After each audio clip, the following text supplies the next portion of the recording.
Mercredi 17h, jeudi 19h15 et le vendredi à 17h10, l'émission Prier pour ta famille.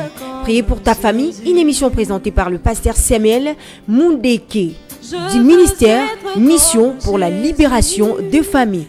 MLF en sigle. Pour tout demande de prière, n'hésitez pas. Composez les plus de 43 89 79 060 32. Ne ratez pas ce rendez-vous. Quand il marche à la bas,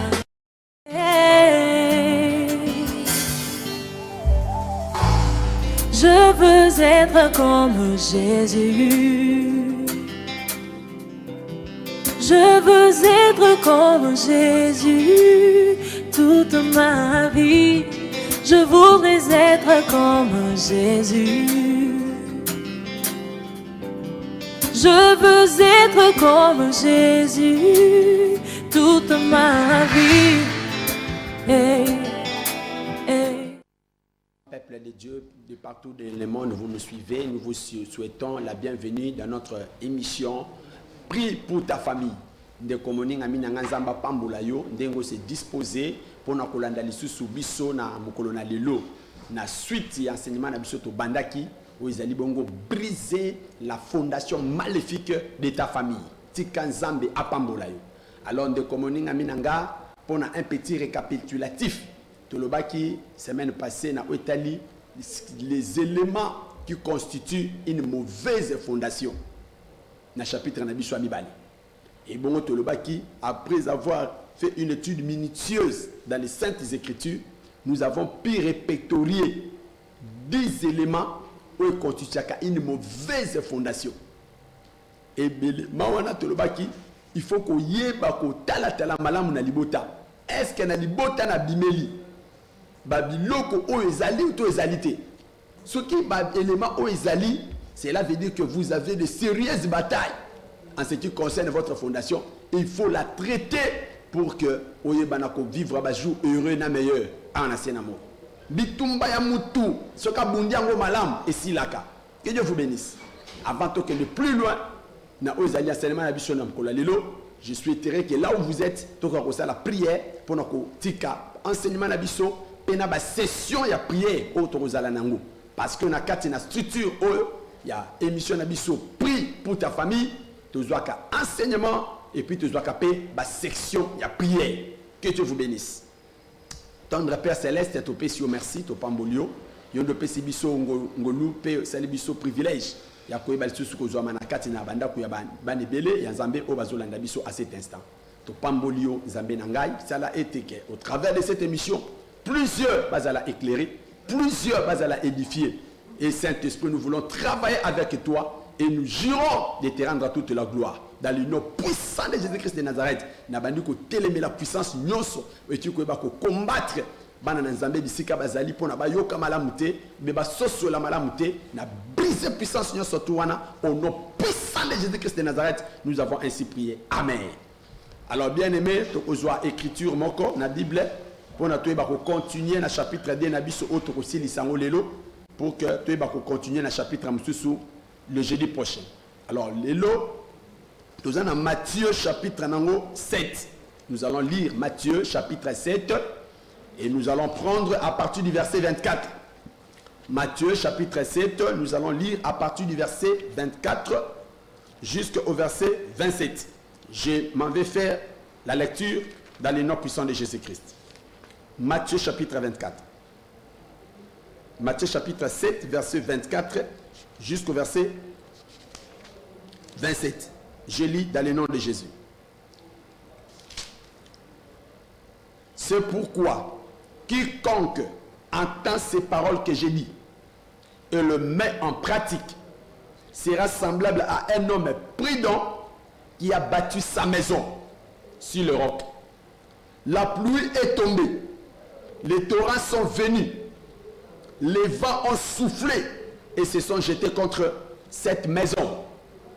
Elle n'est point tombée parce qu'elle était fondée sur le roc.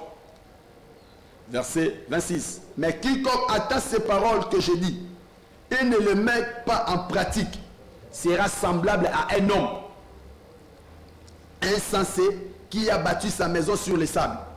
La pluie est tombée, les torrents sont venus, les vents ont soufflé et ont battu cette maison. Elle est tombée et sa ruine a été grande. Que Dieu vous bénisse. Les 10 éléments qui constituent une mauvaise fondation. La vie d'une personne est comparée et semblable à une maison que l'on bâtit. Via mutu ezalaka lokola ndaku o bazotonga. Et tant que bazotonga ndaku baebaka ko poser fondation. Yango ndezali structure ou bien plateforme sur laquelle ndaku ba ko telemisa ndaku wana. Et l'année de même pour la vie d'une personne. Mariage na yo ezana fondation. Musalo ko sala na vie ezana fondation. Ministère nenge to bengami nango boy ezape na fondation. Chacune des choses qui existent dans Mukili na fondation ou simbi yango. De komoninga minangai. Et to moni ete awa. Biti ya fondation eza ko préserver ndako. Bava batora et ko betaka un jour na via mutu nyonso. Alors et loko ko sala ke e résister maison ezali fondation ou simbi ndako wana. De komoninga minangai. Batu belé bazana ba fondation oyo lelo ezali ko créer ba problème très sérieux. Ils en souffrent. Bazoé baté que faire pour ne pas vivre dans des situations bon, des situations difficiles qui laissent à désirer. Ce sont des fondations déjà à la base à makambo na nyos. Mais la plupart batikala ko yeba o tali ba fondation na bango te. Et la plupart, batikala ko traité ba fondation na bango te. Voilà pourquoi cette émission est la première leçon de l'histoire de délivrance pour que oyeba effectivement quelle fondation sur laquelle au télémé. Et puis de deux, tout même mayo na ko yeba comment traiter une mauvaise fondation. Que Dieu soit nous. C'est ça notre première leçon. Parce que fondation est le komoko très importante na katia via mutu. Caché, il faut beaucoup de prières et de révélations pour traiter l'Ikambouya fondation. Qu'on néglige l'Ikamba fondation na oté. Si on néglige l'Ikamba fondation, on y a ko la yo. Ba to belé bazole la delo. Ba néglige qui ba fondation na ba. Ba to belé ba se retrouver dans ba situation azo ba mutu na makolo na ngoté. Parce que hier, il ba fanda quitté pour na batala nanu ol kambetali fondation pour que ba traiter en sérieusement. Je prie Dieu après ce programme. Toute mauvaise fondation na kati libota botata na yabo mama na et qu'on la traiter pe qu'on la restaurer au nom puissant de Jésus-Christ de Nazareth. Que Dieu vous bénisse là où vous nous suivez à la maison et de partout à travers le monde. Ndeko moninga minangai. Na lingi na ibisai. Fondation et zéro comme ça ngoma sécurité. Bien-aimé dans le Seigneur. Aussi longtemps que fondation na autre temps côté. Les bonnes choses ne peuvent pas vous localiser. Aussi longtemps que fondation n'a autre traité à monter, vous ne pouvez pas aller loin dans la vie. Votre fondation est déterminée. Même là où vous avez la vie. Tobandaki na koloba sur quelques éléments. Et la fois passée, tu as qu'il y a 4 éléments. Comme j'ai dit, c'est un petit récapitulatif. Tu vois que l'eau constitue une mauvaise fondation, tu vois qu'il y a idolâtrie. Et l'eau qui a mis balai toloba qui ezali bongo la sorcellerie. Et l'eau qui a mis ça toloba qui ezala qui ba cérémonie au balai qui sa nango mutu. Et l'eau qui a mis ne o toloba qui ezali bongo l'immoralité sexuelle. Ou esalima na kacha ba famille. Maintenant les autres les 6 autres éléments tikala qui esalabi sur 10 éléments et bon to prier sérieusement ou ils ont constitué la mauvaise fondation, une fondation maléfique qui n'a pas plusieurs. Alors, 5e élément, ils ont constitué une mauvaise fondation à vie à plusieurs, ils ont autobéni bongo, les hôtels maléfiques. Bah, hôtel, ils ont la famille belé, dans ma beauté belé. Bien aimé, en tant qu'Africain, aucun qu'on ignorait le Kamba hôtel. Parce qu'il y a de cela, 200 ans passés, nos arrière-parents, ils ont à soloté. Et bon, ils ont côté le misaba hôtel. Oh le lot ennemi et place ça ba vie à Batoubélé, l'icolo ya mauvaise fondation. Dans votre famille il y a un hôtel. L'hôtel familial existe. Peut-être c'est au village, peut-être c'est quelque part. Mais toi, tu l'ignores. Mais cet hôtel, je t'assure, mon frère, ma soeur, de partout que vous me suivez dans le monde, cet hôtel existe. Même vous verrez dans la Bible. Gédéon aussi, appelé à un brillant destin.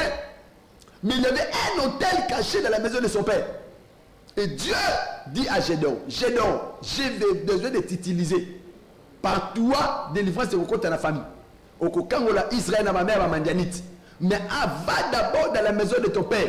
Démolis l'hôtel qui est de ton père là-bas. Et ainsi, projet j'ai pris Dieu, hôtel nyoso familial, où ils ont caché, ils ont détruit ma destin, ils ont venir ils ont empêché les bonnes choses. J'ai pris Dieu après ce programme. Hôtel Wana Bisika de ce Pézali, et il y a un feu, et pas comme on a Jésus-Christ Massia. Vous ne pouvez pas souffrir aussi longtemps que la délivrance est disponible. Ne commoning aminangai. Yom Tozo Landadiso. Hôtel Ezali. Hôtel Ezali na mabota tobibeli. C'est le 5e élément. Il y a des hôtels familiales. Il y a des hôtels maléfiques. Ne commoning aminangai. Tout un enseignement. Et koyaka na mikolozoya otoko se consacrer uniquement pour parler des hôtels. Les hôtels maléfiques. Les hôtels maléfiques Ezali. Hôtel Lobaka. Hôtel enregistré Kamakam. Hôtel Bundisaka Viabat. Hôtel et les lieux sur lesquels va sacrifier quand même. Va sacrifier ma botte dans un hôtel. Cet hôtel sur votre temps au bout de tu ne pourras pas t'en sortir. Hôtel et même était à prison. Dans l'Apocalypse 6, on dit là-bas qu'il y avait des âmes qui étaient sous l'hôtel en prison. Hôtel comme à prison pour la Viabat. Hôtel les alliés Kangabino. Et quand même bangengena et quand même toi il y a richesse. Moi mutabi misamutu na famille zate hôtel loin des ali. Ils ont le banini na famille. Hôtel loin des ali. Et benga mana kombonini parce que si un hôtel on nomme l'hôtel. Lorsque les patriarches ont bâti des hôtels, on les a nommés. Je prie Dieu hôtel Nyos de Zouamina Libotana yo où ils ont constitué une mauvaise fondation à vie à plusieurs. Ils ont la brisé au nom de Jésus-Christ de Nazareth. Babenga yango hôtel ya polygamie, babenga yango hôtel ya chèque répété, babenga yango hôtel ya mort prématuré, babenga yango hôtel ya stérilité primaire et secondaire, babenga yango hôtel ya chèque dans la vie, blocage financier. Je déclare et je décrète, ils ont la brisé au nom de Jésus-Christ de Nazareth. 5e élément, les hôtels maléfiques. Et Zali, eux, constituera une mauvaise fondation. Donc, dans le mot traité, il y a une fondation. J'aimerais qu'il y ait autre élément, les hôtels maléfiques, pénalité. Les hôtels, ils ont un des éléments dans Katia, ma mauvaise fondation. Il faut qu'on prenne un gros sérieux et qu'on traite un comme il se doit. Qu'on néglige les camarades hôtelités. Qu'on néglige les camarades hôtelités. Dieu lui-même disait aux enfants d'Israël, va détruire ma hôtel. Au moment où on a Deutéronome chapitre 12, 1 à 3. Lisons d'abord l'écriture. Deutéronome chapitre 12, 1 à 3.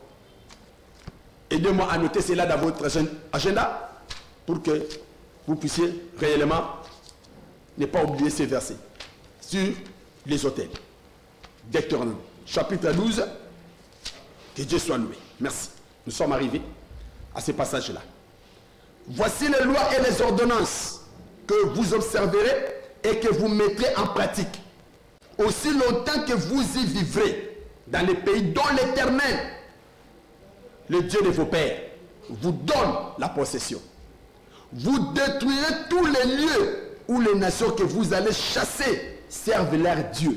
Il y avait des lieux où on servir sur les autres montagnes, sur les collines et sur tout arbre vert.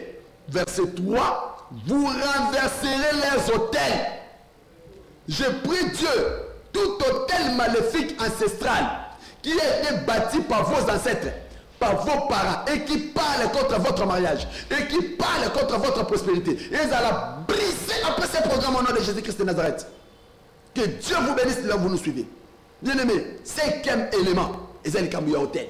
Et si l'hôtel est bon, il y a des prêtresses dans l'hôtel. Prêtre il faut officier. Et tout ça, nous en reviendrons en profondeur dans un chapitre approprié sur les hôtels sataniques. Sixième élément, ils ont constitué une mauvaise fondation. Ezali bongo, les alliances ancestrales. Les alliances ancestrales. Nous sortons dans des familles où il y a eu beaucoup d'alliances. Au Salemaki, Nakateya, ma famille. Et ignorer ces choses ne va pas vous épargner. De comment il y a des gens qui vivent comme si hier n'a pas existé. Non, la famille n'a pas commencé avec vous. Votre famille a une histoire. Dans cette histoire de votre famille, il y a des alliances, il y a des pactes, il y a des contrats. Ne faites pas comme si la famille commence avec toi. Non. Hier, dans votre famille a existé. La famille n'a pas commencé avec toi. Il y a déjà dans ta famille. Alliance. Et si vous ne prenez pas à cœur ces choses, vous avez une répercussion du colonel. Dans Esaïe chapitre 28. Lisons un verset là-bas. Sixième élément, ils ont constitué une mauvaise fondation, les alliances ancestrales. L'alliance des alliés. Et Salemana Bouto, Salemana Mou. L'alliance Salemana Biban. Et Salemana Banganga. Naba Pungu, Naba Moyeke. L'alliance des alliés. On est le soko tsali, attention, te que otala tala malam. Na libota bo tata, na libota bo maman. Na bisika au balela, na bisika au kolela. Quelles sont les alliances des alliés ancestrales? Où les amis qu'on a la répercussion coloniale. Après ce programme, toute mauvaise alliance ancestrale, et maintenant tu peux réclamer destin à eux. Et qu'on a la briser au nom de Jésus-Christ de Nazareth. Je vois Dieu vous donner la libération après ce programme. Je vois Dieu briser les alliances ancestrales qui vous réclament. Ésaïe 28, verset numéro 18. Lisons la parole de Dieu. Votre alliance avec la mort sera détruite. Vous aurez. Votre alliance avec la mort. Les gens de ce temps-là étaient tellement méchants. Ils sont allés même faire l'alliance avec la mort. Vous pouvez vous imaginer. Les gens sont allés faire l'alliance avec la mort. Et Dieu leur parle pour dire que cette alliance faite avec la mort sera brisée. Dans ma famille,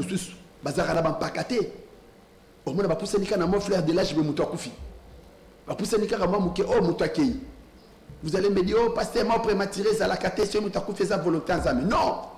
Tout ce qui se fait sur la terre n'est pas la volonté de Dieu, je vous désaffirme. Tout ce qui se fait sur la terre n'est pas seulement la volonté de Dieu.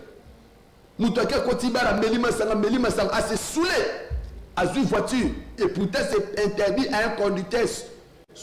Ouais, Langwe, Akumba, Moutouk. Et bon, il y a vendu qu'on pousse à quatre, tout petit bateau, Koufi. Et vous allez dire que ces gens-là qui sont morts, c'était la volonté de Dieu? Non!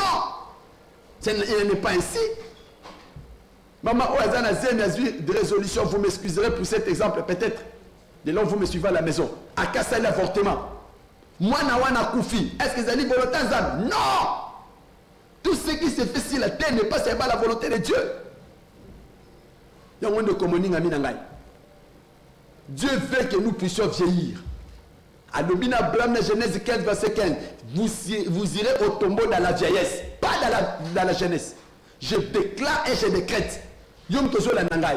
Ma béné aussi les quêtes au télémé du colonamo. Et qu'on y a mbaka zoto na yo na kimubangé et non na kimu jeunesse. Job 5, verset 26. Et le biti entrera au sépulcre dans la vieillesse. Je brise l'alliance de la mort prématurée si ta vie. Je brise l'alliance de la mort prématurée si ta lignée. Tant que tu seras sur la terre des hommes et tu vivras. Au Koyebaka tombeau et aucun de tes enfants. Je le déclare et je le déclare comme serviteur de Dieu. Tant que tu vivras et tu seras sur la terre, tu ne connaîtras jamais le tombeau de tes enfants. Au Kokunda Monati. Makambo Nino. Bana bazo kyono kokomana bami bank bami kolote bamona baboti kokoma mi banje kokunda bamo baboti bakomi kokunda bana. Ça vient de ça. Et Dieu a permis cela dans l'alliance. À l'Obin Esaïe 65, vous n'aurez pas des enfants pour les voir mourir. Version du second, pour les voir périr. Mais quand vous lisez la Bible français courant, c'est pour, il est écrit, vous ne verrez pas des enfants pour les voir mourir devant vous. Jamais. Je prie Dieu qu'il en soit ainsi pour vous. Alors, Dieu dit, votre alliance avec la mort sera brisée. Votre pacte avec le séjour de mort ne subsistera pas. Quand le fléau débordé passera, vous serez par lui foulés aux pieds. Amen, amen. Que Dieu vous bénisse. C'était le 6e élément. Les alliances ancestrales. L'alliance c'est Salema, dengue na dengue. L'alliance c'est koufa, l'alliance c'est échec, l'alliance c'est blocage, l'alliance c'est stérilité, l'alliance c'est dans la famille, l'olenge belé.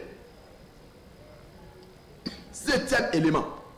Quand tu sais qu'il y a une mauvaise fondation, avant de rentrer dans la session de prière, ils ont les malédictions cachées. Je répète bien, les malédictions cachées. Beaucoup de gens sont issus de familles où il y a des malédictions qui s'abattent sur eux, dans la forme de malheur. Il y a des tragédies, il y a des pauvreté, il y a des souffrances, il y a des difficultés. Plusieurs malheurs, pas vivre. Ils n'arrivent pas à expliquer ça vient d'où. Parce qu'il y a dans la famille des malédictions cachées. Ils ont constitué une mauvaise fondation de commanding à Minangay. Dans notre première leçon, première émission, il y a émission Olana Lobela qui sur les 5 vérités, à savoir si une mauvaise fondation.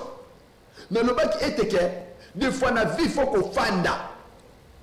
Autant la malam. Mosisa libotane. Autant la malam.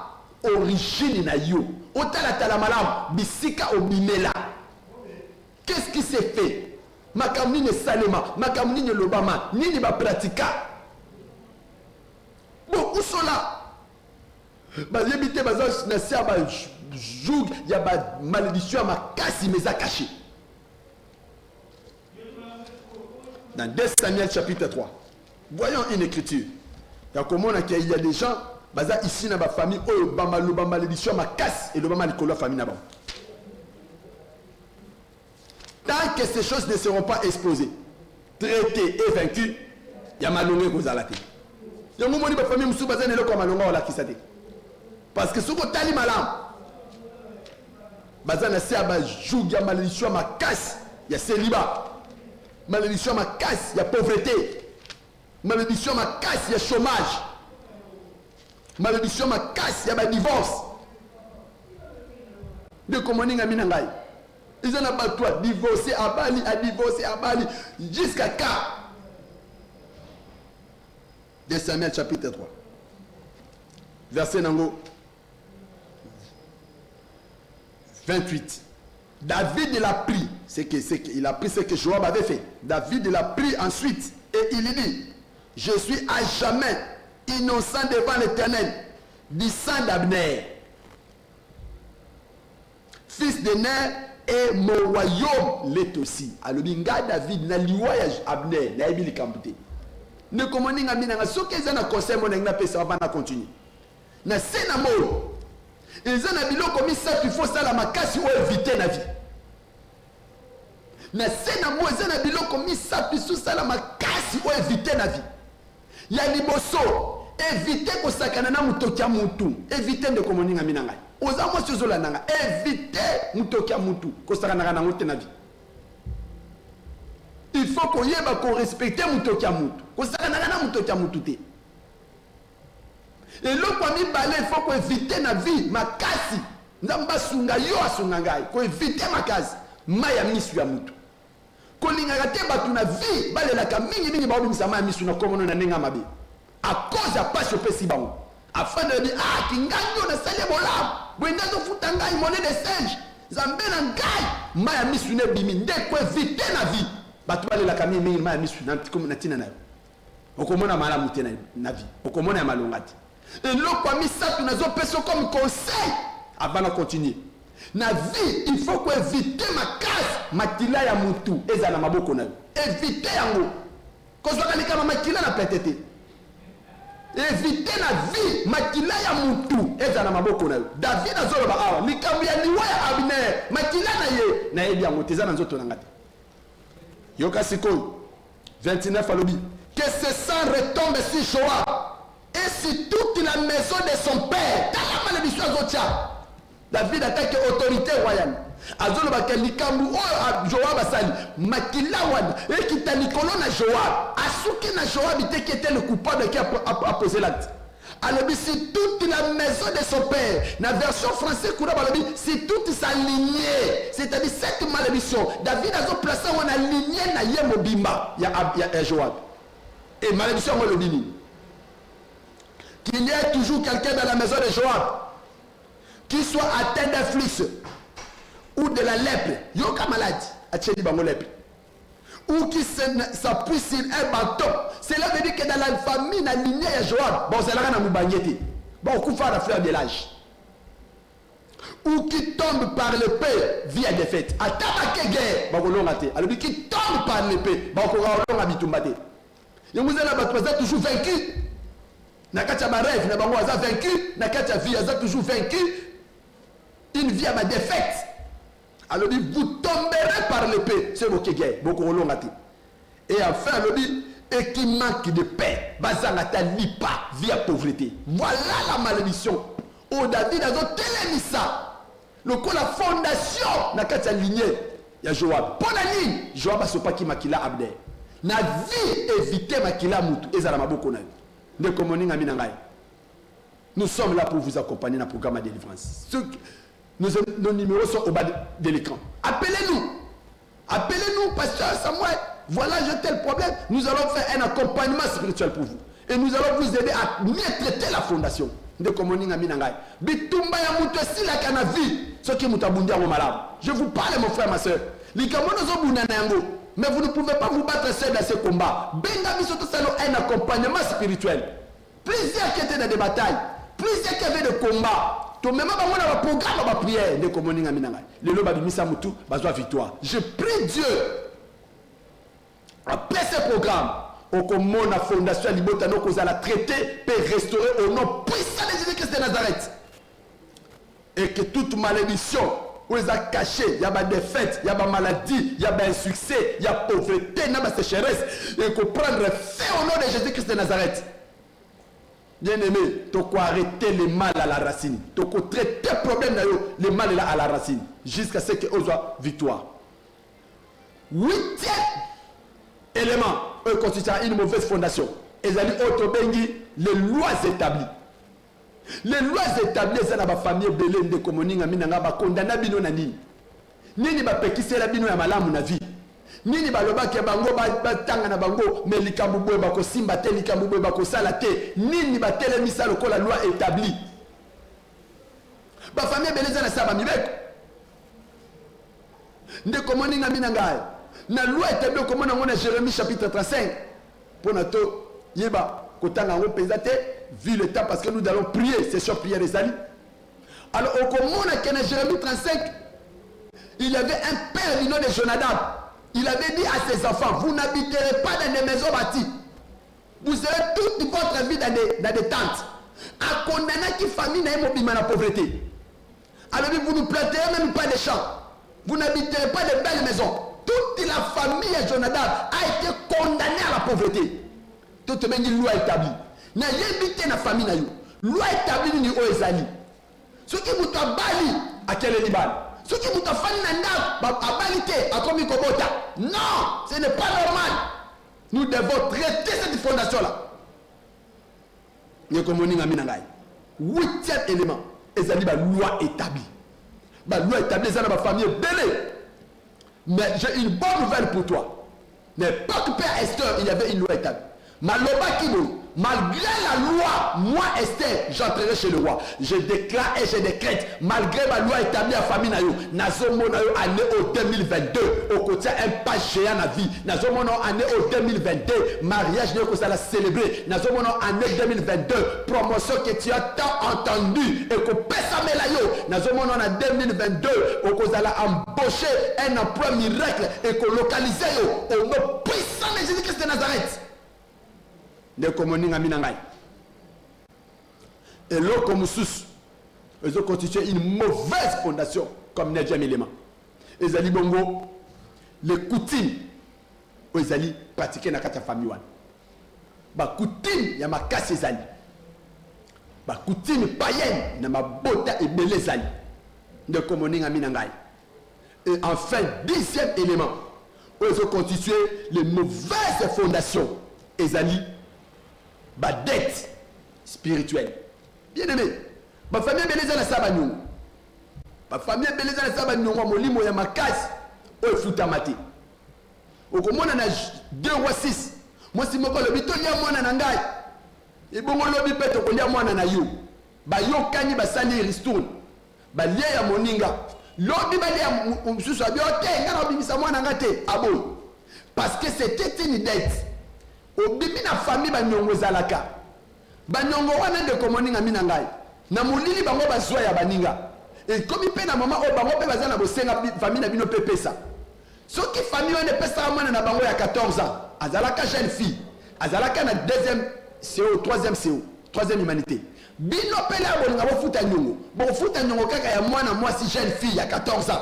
Bo futa pe o akomi kaka na troisième humanité. Donc dès que zalaka bongo spirituel. O futa te ko zwaki ya mwasi o futa ya mobile. Non! Et ça les marabongoté. Donc 10e élément qui constitue une mauvaise fondation. Et ça dit les dettes spirituelles. J'ai pris Dieu que ma dette spirituelle nyos et ça l'annulé au nom puissant de Jésus-Christ de Nazareth. Tikanzamba Pamboula. Voilà les 6 autres éléments. Auto ajouté na 4 tolobela qui dans l'émission passée. Et ça sont les 10 éléments qui constituent une mauvaise fondation. Et bon, on a le sang bon abisso, il y a les loups. Tous autres, nous bonne la nan. Les locaux, il y a les beaux soto bandaki na konoba. Na hôtel, mauvaise fondation. Ils ont dit hôtel. Na mkola les loups. Il y a un gozo sambela et le monangai. Le banasi mananga. Yao. Na kombo na Yesu Christ Masia. Hôtel nyoswa molili na kati ya libota botata na ngai na libota bo mama na ngai na bisika na kolela na bisika na balela hôtel emelaka ngai na kende liboso te na zwa malonga te hôtel wana ezale tongama na moto na butu elobaka na libota oyo pona batu balela elobaka na libota oyo pona batu babenda mukila elobaka na libota oyo pona tokufelaka lelo nazo panza hôtel wana na zwi marto molimo na bandiko panza hôtel wana ya bisika ezwani ale bana koleka hôtel nyonso tokuta na libota hôtel nyonso kuta na libota oyo apesaka progrès ezwami na kati ya fondation na yo loba na nzambe lelo hôtel wana na fondation na ngai oyo apesaka les bonnes choses nazopanza yango yo hôtel ya échec yo hôtel ya polygamie yo hôtel ya stabilité yo hôtel ya divorce yo hôtel ya mort prématuré panzana na moto bien-aimé priez kolemba losambo te bisiko zali panda kumaombi priez sérieusement. Priez sérieusement. Le ban azam. Hôtel wana. Lelo nazako sa charger nango. Ce qui va koko nangai. Ba lemba na hôtel. Ce qui va parler nangai. Ba bundisa ka hôtel ote. Ngai Samuel Mudeki. Lelo na zoloba. Hôtel wana. Ezo panzana. Yo hôtel la maladie. Yo hôtel ya échec. Yo hôtel la blocage. Yo hôtel la divorce. Yo hôtel la instabilité. Ezo mi na libota bo tata nangai. Ezo mi na libota bo mama nangai. Ezo mi bisika na balela. Panzana na moto. Priez. Ezo panzana par le feu. Ezo panzana par le feu. Nazo imona nzambe ko peso victoire ya ko panza hotel wana. Hotel nyonso o ezwami, hotel nyonso na famille bo tata, na famille bo mama, o ebundisa kabino, o telemela kama malam, et empêcha ka progrès, et empêcha ka succès na misala ozobondela. Panza hotel wana. Oui, bon, la fondation dans chacune famille africaine, il y a un mauvais hôtel. Je vous assure, mon frère, ma soeur, vous qui me suivez à travers le monde, dans chacune des familles, il y a un hôtel. Il faut qu'on pense hôtel. Hôtel familial, les alaka. Panza yango. Ezala bisiko balela, ezala bisiko kolela. Sur ezala qui un hôtel, ozo panza yango. Oui, comment qu'on réclame, et comment qu'on empêcher les bonnes choses. J'ai donc été confronté dans un mauvais hôtel. Zababi c'est j'ai donc côté le botta botata na panza dans hôtel. Ne komoninga minangai. To le bi que les hôtels, c'est des choses ezala kana kati fondation mutu. Tozo que na deuxième point de prière. Après les hôtels, to moni qu'il y a aussi les alliances ancestrales. Le bana simananga yao na kombo na Yesu Christ Masia. Oya kufa c'est quoi pas ali na bomoy. Alliance nyonso ancestrale. O salema kana bakoko nangai. Na bilima na mai, na bilima zam, na bilima cimetière, na bilima nyonso. O ezali ko le réclamer ngalelo. O ezali ko empêcher ngai. Na mona bolam, ezali ko réclamer ngai. Ezotelemela ko bonga na ngai. Ezotelemela ko bota na ngai. Ezotelemela libala na ngai. Le loyo hôtel wa alliance wana ancestrale. Ezali salemaka na moito na butu. Le lo nazo bima na alliance wana. Na brisanga pe na biminango. Ale beta beta maboko bima na balias ancestral esala bakoko na yo bima na balias ancestral esala baboti na yo bima na balias ancestral bima le lozo promo tomboka na losam priez sérieusement beta maboko bisiko zo na nanga na ndako zala à côté les mains le commoning ami nangai ta délivrance est possible au nom de Jésus-Christ allez allez à côté ozo tomboka na losam alias nini ozo na fondation na yo oye bundisa kabino alias nini osalema na moi to na butu etelaka ke bomo na bolamu te bokende liboso te ya malongeza na te ozo bima na alias wana brise cette alliance et libère-toi de cela. Je m'en libère de cette alliance. Bien-aimé, votre alliance avec la mort sera brisée. Votre alliance avec la mort sera brisée. Je vois Dieu vous donner la victoire sur les mauvaises alliances familiales ancestrales de commoning aminangai. Et l'eau comme sous, tout comme en prière. Auto bengi bongo les malédictions cachées. Et ça, la famille, la famille, la malédiction, ils ont collaboré. Ils ont constitué fondation na yo. Ils ont répété pour des prières avec agressivité. Qu'on les mal au samboté. Jésus a dit priez et ne vous relâchez jamais. Priez et ne jamais vous relâchez. Le bas yaou na combo na Jésus Christ Messie. Na telemi lokola mwana nzambe na bandi ko briser malédiction ne so caché o salema na kati ya libota na ngai o loba ma na kati ya botata na ngai na bo mama na ngai enyoko la kabiso ezala batu balobango bakufa to bazana ba moy ezala batu balobango babana ko bango na butu liboso na ebale bazo saka lelo naza ko telema nazo briser ba parole wana maléfique o ezaki libérer per relâcher Nicolas famille nanga ngai na briser ngo pe na bimi na maloba wana e ko mona mokolote e ko Mangani suscité na désactiver maloba wana allez toquer dans le sang désactive maintenant parole ina soit maléfique ya malédiction ozala qui relâcher Nicolas lignée na yo ezonyo kolabino ezo empêcher les bonnes choses et même les bino un succès et même les bino ba fortune et imposer propriété na famille imposer ba instabilité imposer chômage le loyo maloba wana malédiction brise cela et sort de cette parole de malédiction. Et vous allez désactiver malobawana. Et vous allez désactiver malobawana. Et vous allez soutenir les colonnes à ôter. Dès que mon inga minanga. Tozo koba na prière. Tozo koba na prière. Kolemba lo sambote. Tozo koba na prière. Une des choses des hommes dans la fondation ya batu. Et ça autolobi des lois établies. Répétez avec agressivité. Yaou na kombo na Yesu Christ Masia. Loi établie na son akati ya mosisa famille nangai.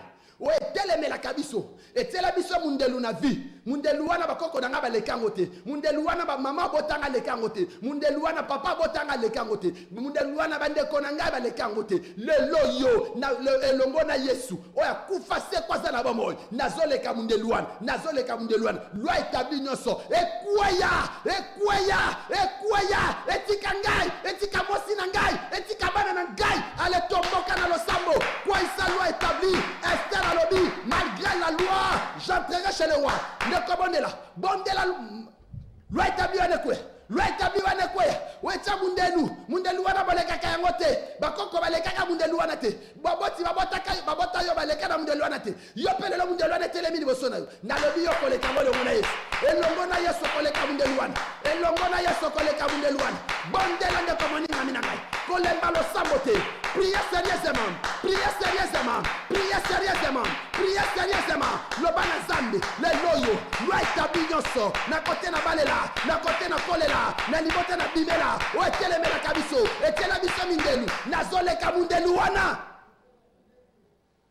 de komoninga minangai nzamba pambola yo tozokoba na losambo tolemba losambo te tozokoba na losambo tomonelo comme susu otolobi na kati ya les mains ont constitué mauvaise fondation ils ali bongo bakutime eza na kati ya famille ou eza bakutime malamu te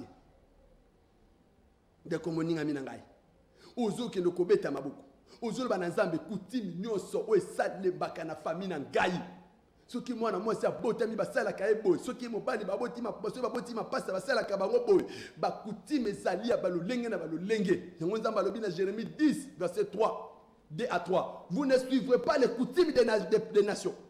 Non mais si va dans Israël vous ne suivrez pas les coutumes des nations. loba na sima na ngai yaw na kombo na Yesu Kristo Masia na ye kozwa bokonzi likola ba kutimi o esale makana libota na botata na ngai o esale makana libota bo mama na ngai soki to kufeli soki mwana boti mapasa soki likambo esalemi yawe na kombo na Yesu Kristo Masia ngai naza na kati ya bunzambe kutimi ya bunzambe nezo kamba ngai na bimi na ba kutimi nyonso ya bokoko ya bondoki ya bonganga o esale makana famille na biso yawe zambe na ngai na bimi na ngo zamemela bima beta boko bima na ba kutimi nyonso mabe kutimi nyonso mabe zamena mabota ezonyokola mabota ba kutimi ezali ndeko na ngai bima na ba kutimi wana bima na ba kutimi wana ya bakinchuli bima na yango bima na ba kutimi nyonso ya bambele mpate ba nkoja bima na ba kutimi o bomba na ba kutimi priez sérieusement priez sérieusement kutimi nyonso kanga famille de la liberté de cela ndeko moninga minangai pona ko suki sa point de prière oyo et bon to pesa quelqu'un communiquer tozo kende ko bondina ndeko moninga minangai na lobi 10e élément constitue une mauvaise fondation to lobi ezali bongo les dettes spirituelles ba dettes spirituelles les alaka ce qu'on t'a dit 2 Rois 4 verset 1er un papa est mort il avait laissé les dettes c'était la fondation que leur père a posée pour sa descendance. La dette spirituelle. Il y a un autre de la Sija Souk. Ozo loba na simananga. Yaw na kombo na Yesu Kristo Masia. Oya kufa se kwa pasali na bamoy. Banyongo nyoso molili. Oye zwa maka na bakoko na ngai. Oye kotaka baboti na ngai. Na boy na kofutaka nyonga mutu moko te ya molimo. Pona na équilibrer ba compte na jamais. Bana na ngai bakoleka ka mbekate. Pona bafuta nyonga moko ya bondoki ya molimo. Na boya ngo na kombo na yes na kofuta deti moko te. Oyo na zwa te. Ona ebi mutu na makolo lango te. Oh Seigneur mon Dieu moi. Lele bazwa ka ba nyongo wana. Batuna ka ngai te. Ba mona ka kuna te. Na tiaka pe maloba te. Lelo na zoke noko boy. Je refuse ya ko payer ma dette. Ona ebi mutu na makolo te. Je refuse cela. Ma femme, mes enfants, mon épouse, bako futaka ba nyonga molimo te. Otebi mutuna makolote. Ndeko moninga minangai. C'était votre mission. Prie pour ta famille avec le pasteur Samuel Moudeke. Si vous avez suivi notre émission et vous êtes très intéressé à nous contacter, nos numéros sont au bas de l'écran. Appelez-nous. Nous allons vous faire un accompagnement spirituel. Ndeko moninga minangai. Et nangna informé yo que tu appelles la chaîne na sur YouTube. Kota na contact na biso toko pesa yo lien et comme on a kata YouTube et puis vous pouvez vous abonner massivement pour que permettre à biso te ba kolandi la émission na biso. Nous avons des choses au toko partager même na mois avril et au temps to silisa de continuer na mois de mai makambo ezali au toko partager toko prier. Nous sommes ministère pour la libération des familles yango to bondelio ko denga biso kota na chaîne na biso YouTube. Abonne, s'abonner comme on a sur le numéro rouge, s'abonner, ou s'abonner et que vous allez le comme alarme. Je remercie mon épouse, maman Nicole Moudeke, ma charmante épouse, qui est là toujours en train de nous soutenir et de soutenir dans la prière et de nous porter des conseils. Mon ami de tout le temps, mon conseiller, que Dieu bénisse mon épouse, maman Nicole, que Dieu bénisse notre coordinatrice, sœur Nadia Moukeina, que Dieu la bénisse. Elle est notre coordinatrice dans cette structure. Que Dieu bénisse maman Nadine Mongane, que Dieu vous bénisse, maman Nadine. Plein succès à ce que vous faites dans la vie. Que Dieu bénisse votre foyer. Que Dieu bénisse aussi maman Sylvie, Sifa. Que Dieu vous bénisse. Que Dieu vous bénisse aussi à toute personne, d'une manière ou d'une autre. Azali ko bako porter biso, na ba prière, na ba conseil pour que chaque fois topé ça les meilleurs à biso moko. Et Dieu bénisse aussi les techniciens de la chaîne RTP. Que Dieu vous bénisse. Que Dieu bénisse aussi le responsable des directrices, notre maman Cathy, que Dieu bénisse aussi le responsable de cette chaîne, les révérends Kizamina, que Dieu vous bénisse papa, plein succès à tout le monde, bye bye, on se voit à la prochaine pour une autre émission, que Dieu vous bénisse, bye bye.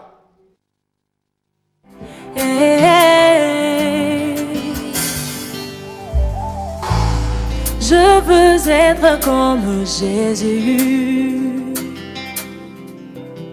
Je veux être comme Jésus toute ma vie.